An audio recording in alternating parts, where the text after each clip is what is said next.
നമസ്കാരം. ഒന്നോ രണ്ടോ സിനിമയിൽ അഭിനയിച്ചു കഴിഞ്ഞാൽ ജാടയോടെ നടക്കുന്ന നടന്മാരുടെ കാലമാണിതെന്ന് സിനിമയിലെ പല സീനിയർ അഭിനേതാക്കളും എന്നോട് പറഞ്ഞിട്ടുണ്ട്.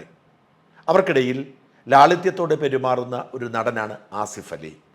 എന്നിരുന്നാലും ആസിഫ് അലിയോട് 3 കാരണങ്ങൾ കൊണ്ട് എനിക്ക് കാര്യമായ മതിപ്പുണ്ടായിരുന്നില്ല. ഒന്ന്, പെരുമാറ്റത്തിൽ ലാളിത്യമുണ്ടെങ്കിലും ജാടയില്ലെങ്കിലും ആസിഫ് അലി പലപ്പോഴും സിനിമ അണിയറ പ്രവർത്തകർക്ക് അല്ലെങ്കിൽ ഒരു സിനിമയുടെ ടീമിന് തലവേദന ഉണ്ടാക്കാറുണ്ട്. വിളിച്ചാൽ എടുക്കാറില്ല, സമയത്ത് വരാറില്ല, അത്തരത്തിൽ ചില കുഴപ്പങ്ങൾ ഉണ്ടാക്കിയിട്ടുണ്ട് എന്ന് ചില സീനിയർ താരങ്ങൾ എന്നോട് പറഞ്ഞിട്ടുണ്ട്. അതാണ് ഒന്നാമത്തെ കാരണം. രണ്ടാമത്തത്, അദ്ദേഹം ഈ നാടിനെ കുട്ടിച്ചോറാക്കിയ പിണറായിസ്റ്റ് പ്രത്യയശാസ്ത്രത്തെ മുറുകെ പിടിക്കുന്ന ആളാണ്.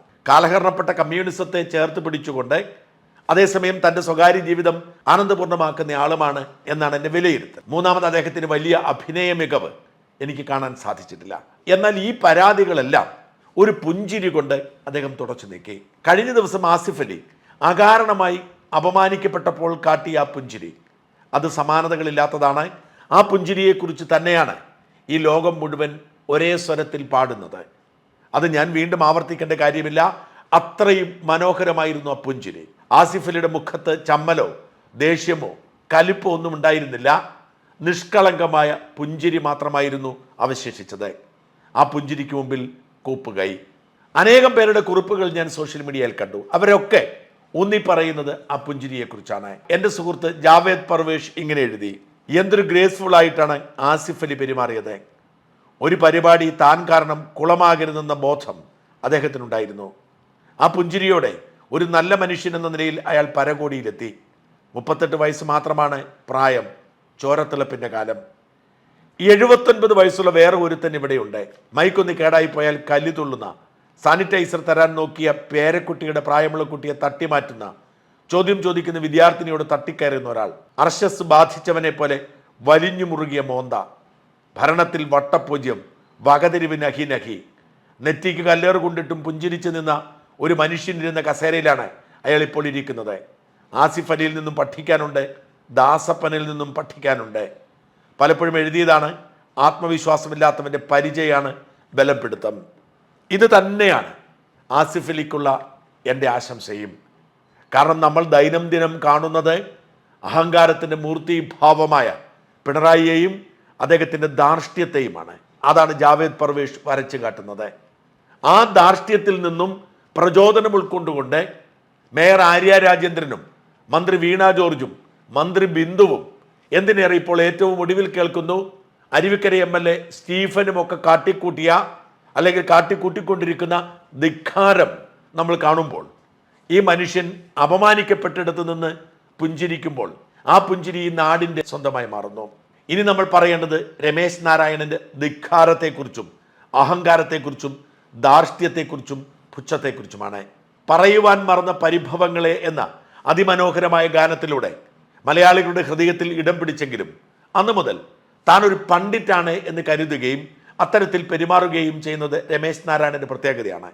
ഈ മേഖലയിലുള്ള സകലരും അങ്ങനെ തന്നെയാണ് പറയുന്നത്. ഏതാണ്ട് 2 പതിറ്റാണ്ട് മുമ്പ് മുഖമടച്ചു കൊടുത്തതാണ് ഗിരീഷ് പുത്തഞ്ചേരി. കോഴിക്കോട്ടെ ഒരു ഹോട്ടലിൽ വെച്ചായിരുന്നു ഗിരീഷ് പുത്തഞ്ചേരിയുടെ മുമ്പിൽ വന്ന് രമേശ് നാരായണൻ ചാടിയത്. അന്ന് മുഖമടച്ചു കൊടുത്തു, പച്ചത്തെറിയാണ് വിളിച്ചത്. അന്ന് കൂടെയുണ്ടായിരുന്ന സംവിധായകൻ എന്ത് കഷ്ടമാണ് എന്ന് ഗിരീഷ് പുത്തഞ്ചേരിയോട് ചോദിച്ചപ്പോൾ ഇയാൾ കപടനാട്യക്കാരനാണ്, കള്ളനാണ് എന്ന് വിളിച്ചു പറഞ്ഞുകൊണ്ടായിരുന്നു അന്ന് ചീത്ത വിളിച്ചത്. അത് അക്ഷരാർത്ഥത്തിൽ ശരിവയ്ക്കുന്ന പല അഹങ്കാരങ്ങളും രമേശ് നാരായണൻ പണ്ടും കാട്ടിയിട്ടുണ്ട്.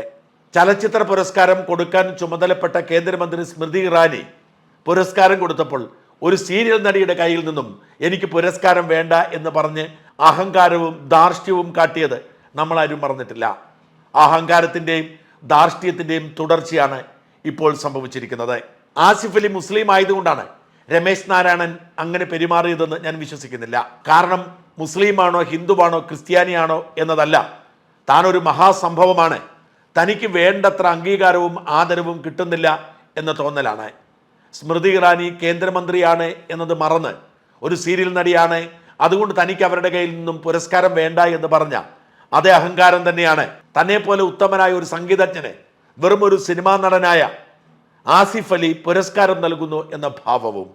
ഇവിടെ നമ്മൾ 2 കാര്യങ്ങൾ ശ്രദ്ധിക്കേണ്ടതുണ്ട്. ഇവിടെ ആകപ്പാടെ നമുക്ക് രമേശ് നാരായണനോട് ഒരു സഹതാപം തോന്നുന്ന സാഹചര്യം, ആ സിനിമയുടെ ട്രെയിലർ ലോഞ്ചുമായി ബന്ധപ്പെട്ട് എം ഡിയുടെ മകൾ അശ്വതി ആയിരുന്നു ഇതെല്ലാം കോർഡിനേറ്റ് ചെയ്തിരുന്നത്. ഒരുമാതിരിപ്പെട്ട എല്ലാവർക്കും പുരസ്കാരങ്ങളും മൊമെന്റുകളും ഒക്കെ കൊടുത്തു. പക്ഷേ രമേശ് നാരായണനെ മാത്രം മറന്നുപോയി. പിന്നീട് രമേശ് നാരായണൻ അശ്വതിയെ വിളിച്ച് പരാതി പറഞ്ഞപ്പോഴാണ് പെട്ടെന്ന് പുരസ്കാരം കൊടുക്കാൻ തീരുമാനിക്കുന്നത്. പെട്ടെന്ന് മുമ്പിൽ കണ്ട ഒരു നടൻ എന്ന നിലയിൽ ആസിഫ് അലിയോട് മൊമെന്റോ കൊടുക്കാൻ പറഞ്ഞു. അല്ലാതെ ആസിഫ് അലിയെ മുൻകൂട്ടി ചുമതലപ്പെടുത്തിയതൊന്നുമല്ല. ആസിഫ് അലിക്ക് തന്നെ അറിയില്ലായിരുന്നു തൻ്റെ ഉത്തരവാദിത്തമാണിതെന്ന്.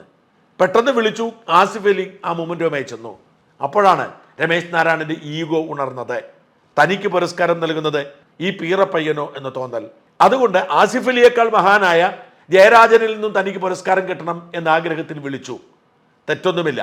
ആസിഫ് അലി മൊമെന്റോ നൽകുമ്പോൾ ജയരാജൻ കൂടി ഉണ്ടാവുന്നതിൽ ഒരു തെറ്റുമില്ല. പക്ഷെ ഇപ്പോൾ രമേശ് നാരായണൻ പറഞ്ഞ ന്യായീകരണം അവിശ്വസനീയമാണ്.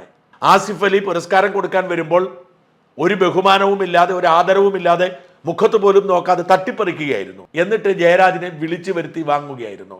എന്നിട്ട് ഇപ്പോൾ പറയുകയാണ് രണ്ടുപേരും കൂടി ഒരുമിച്ച് തരും എന്ന് ഞാൻ കരുതി. എങ്കിൽ അപ്പോൾ തന്നെ ആസിഫിനോട് പറയണമായിരുന്നു. ആസിഫ് അപമാനിക്കപ്പെട്ടപ്പോൾ പുഞ്ചിരിച്ചുകൊണ്ട് മടങ്ങി. എന്നിട്ട് ന്യായീകരിക്കുന്നതിൽ ഒരു കാര്യവുമില്ല. ധിക്കാരവും ധാർഷ്ട്യവും അഹങ്കാരവും അങ്ങേ തലക്കിൽ നിൽക്കുന്നു രമേശ് നാരായണനെ എന്നത് എല്ലാവർക്കും മനസ്സിലായ കാര്യമാണ്.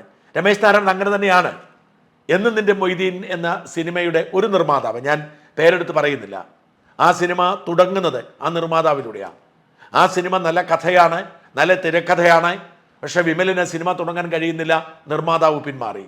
ഈ സമയത്താണ് രമേശ് നാരായണൻ അമേരിക്കയിൽ ഒരു പരിപാടിക്ക് പോകുന്നത്. അവിടെ ഒരു മലയാളി തൻ്റെ മകൾ എന്തെങ്കിലും സിനിമയിൽ പാടുമെന്ന് ആഗ്രഹിച്ചും പ്രതീക്ഷിച്ചും കഴിയുകയാണ്. രമേശ് നാരായണൻ ആ വീട്ടിലാണ് താമസിച്ചത്. അന്ന് രമേശ് നാരായണൻ പറഞ്ഞു, സിനിമയിൽ പാടാൻ ഒരു സാഹചര്യമുണ്ട്, ഇങ്ങനൊരു നല്ല സിനിമയുണ്ട്, ഹിറ്റാകുന്ന സിനിമയാണ്, നല്ല പാട്ടുകളാണ്, ആ സിനിമ നിങ്ങൾ നിർമ്മിക്കുകയാണെങ്കിൽ ആ പാട്ട് മകൾക്ക് പാടാമല്ലോ എന്ന്.